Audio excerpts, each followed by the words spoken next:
What is going on, everybody? I am Sam, and welcome to the Weekly Sport Report, Week 1.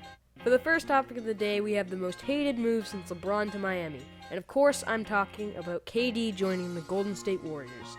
Nobody likes this move unless they're either from the Bay Area or if they're just a bandwagoner.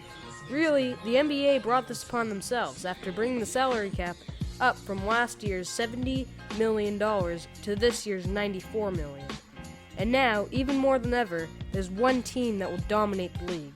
And now that Golden State has a decent matchup for LeBron, the Eastern Conference doesn't have a chance. On other Warriors news, KD's now teammate Draymond Green had an assault case filed against him earlier this month. The trial was delayed until after the Olympics. The second biggest NBA move so far is Dwayne Wade to the Chicago Bulls.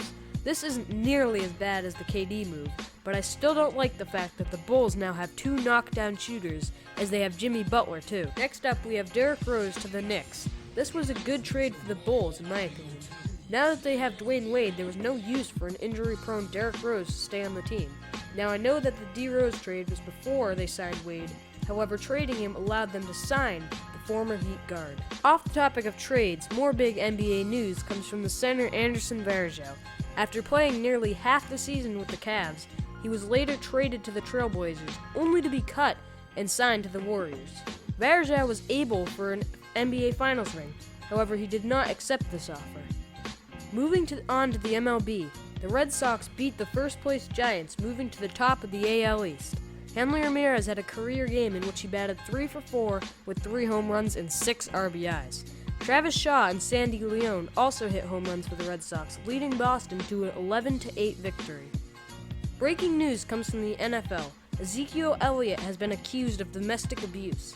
He, of course, denied the allegations. Whether this is true or not hasn't been specified, as this is a new topic. More to come later this week. More breaking news comes from the NFL, as former head coach Dennis Green has died at the age of 67 after spending 1 year as the San Francisco special teams coach.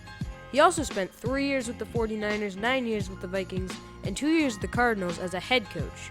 Rest in peace, Dennis Green. That does it for this week's episode. I hope you guys enjoyed. Please be sure to leave a like if you did, and let me know with a comment what you think of this week's topics. Don't forget to subscribe for more weekly sports news. It's been Sam, and I'll see you next week.